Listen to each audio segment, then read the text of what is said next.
I woke up before my alarm. That never happens. Usually my morning routine involves hitting the snooze button a couple of times before I'm ready to get up. But today, my eyes snapped open at 6 a.m. sharp. It was game day. I threw the covers off, already running through the day in my head, treating it like a military operation. Yesterday, I wrapped up work and made it clear I'd be out of the office, putting in for leave, blocking out my calendar, and letting everyone know I'd be off for the rest of the week, possibly even into next week. Today, if I were going to be sitting for more 4-hour sessions, I would need to be hydrated, but not too hydrated. High-protein breakfast, no coffee, and most importantly, I needed to stretch. I moved to the living room. "All right," I muttered, "let's get limber." I attempted a toe touch. My hamstrings started singing a high-pitched shriek of protest. I got as far as my shins before my lower back suggested we negotiate a ceasefire. "Close enough," I grunted. I tried a few lunges. My knees popped like a bowl of Rice Krispies. It was a humbling reminder that while my spirit was ready for adventure, my cartilage was ready for retirement. Halfway through a deep lunge, wobbling like an unbalanced flamingo, the front door unlocked and Kurt walked in.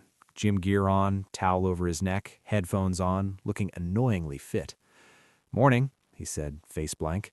"Morning," I said, standing up and trying to look like I hadn't just pulled a groin muscle. "Just, getting the blood flowing, keeping the machine oiled." Kurt blanked. "Right," then walked past me into the kitchen to grab some water. I followed, leaning against the counter, trying to act casual. There was a part of me that wanted to say it right then, just drop it into the room like a grenade. "Hey, by the way, I'm in the game now. Your game, the one your whole life revolves around." I could already see it play out. Kurt freezing mid-sip, slowly lowering the glass. That look, shock, disbelief, maybe even a little respect. Legendary reveal stuff. Better than "I am your father."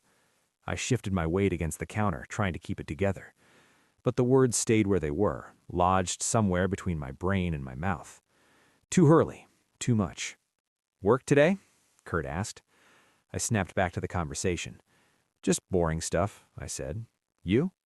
Kurt crushed the empty water bottle. "Yeah, busy."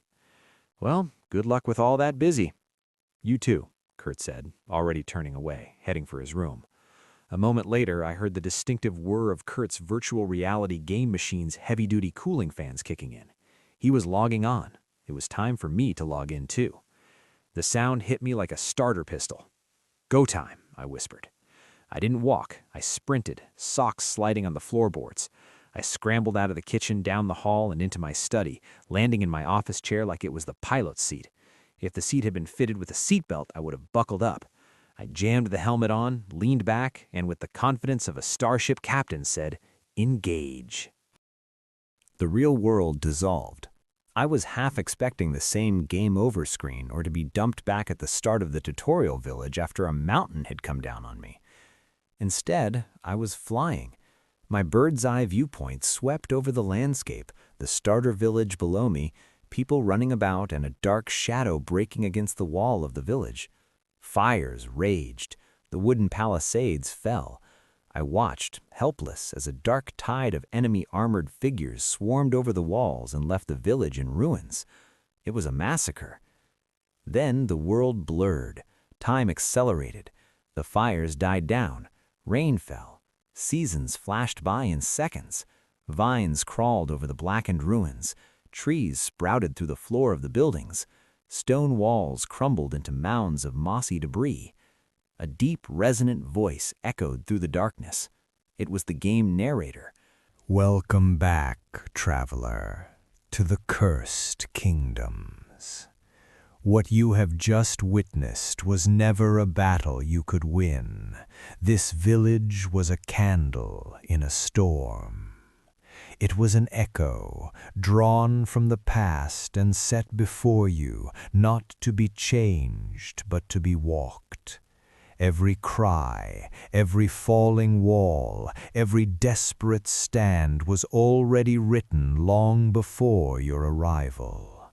The outcome did not wait on your actions, nor could it be turned aside by your will.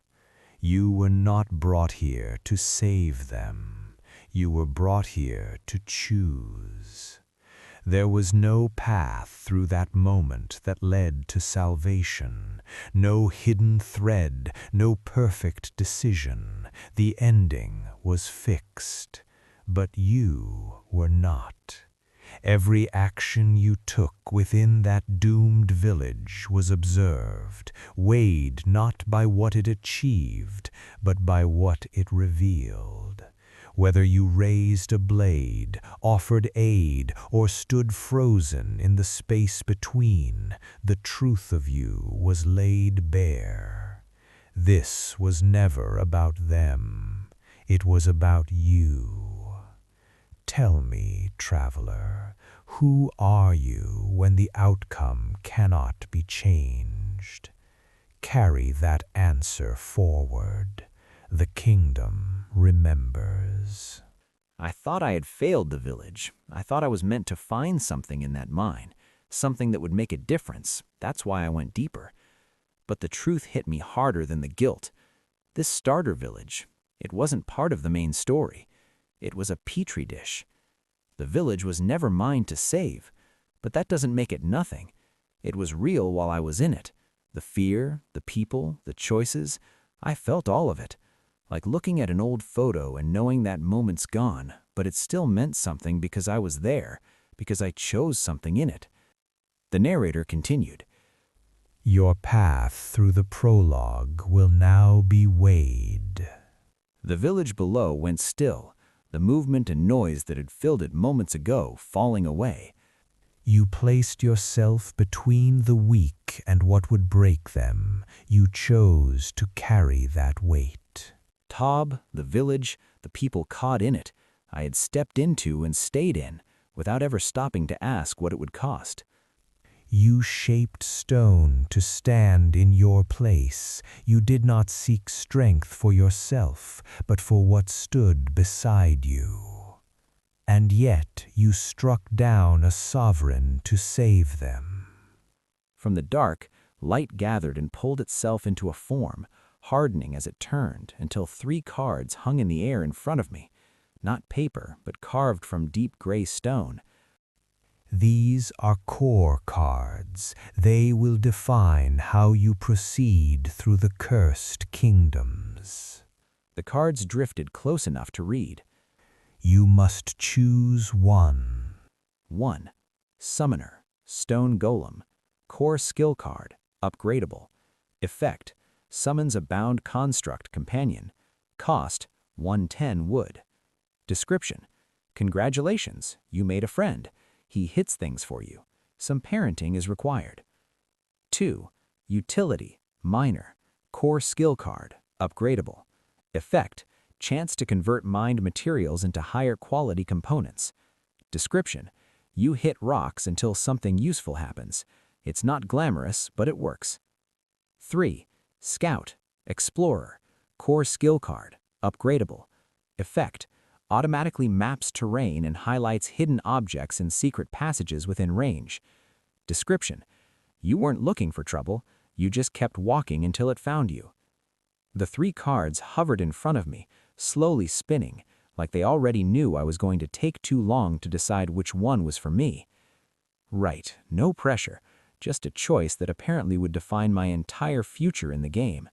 I stared at them. Summoner, Minor, Scout. My eyes flicked to the scout card.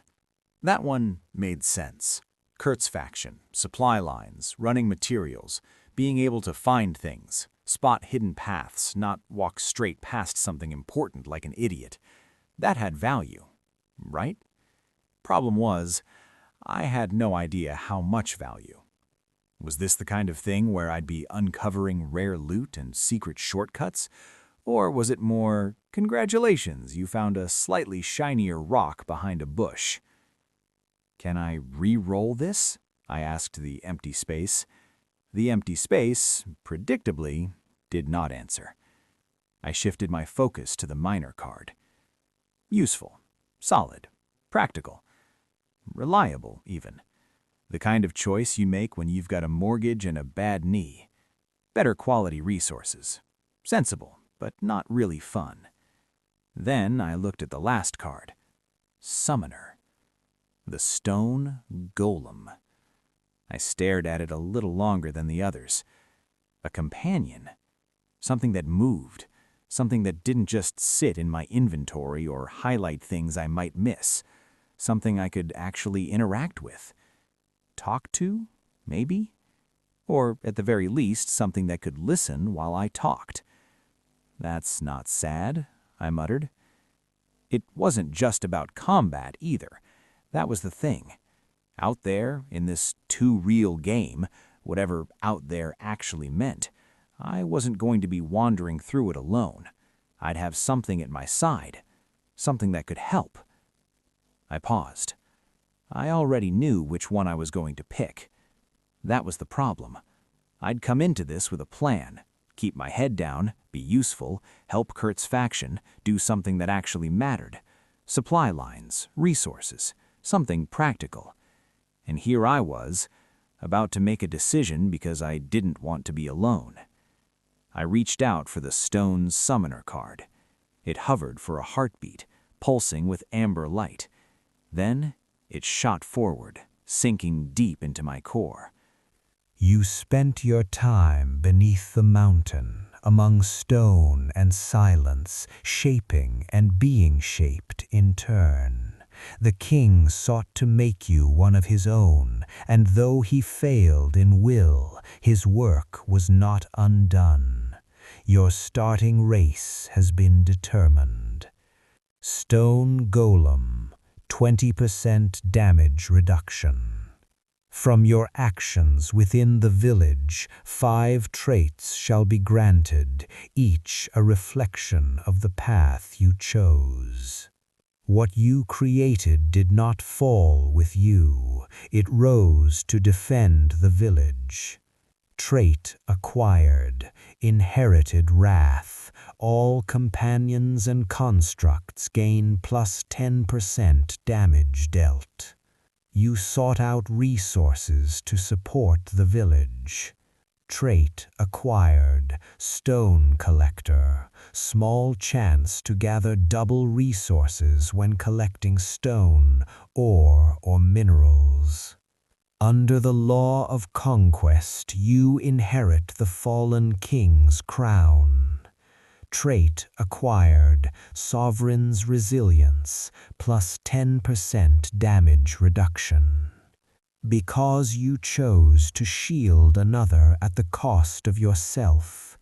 Trait acquired, take one for the team, plus 10% damage reduction. Because you refused the blade, a pacifist you shall remain.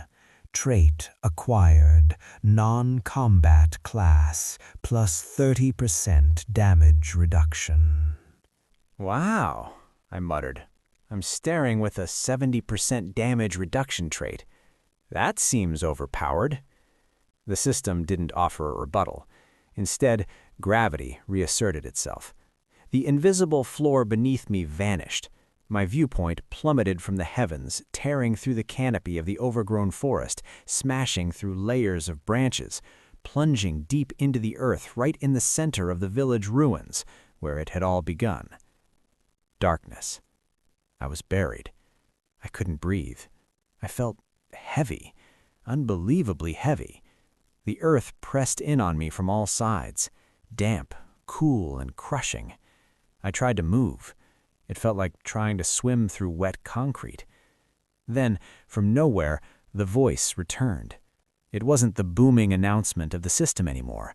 It was low, intimate, a whisper vibrating through the soil itself. Arise, traveler, arise as stone.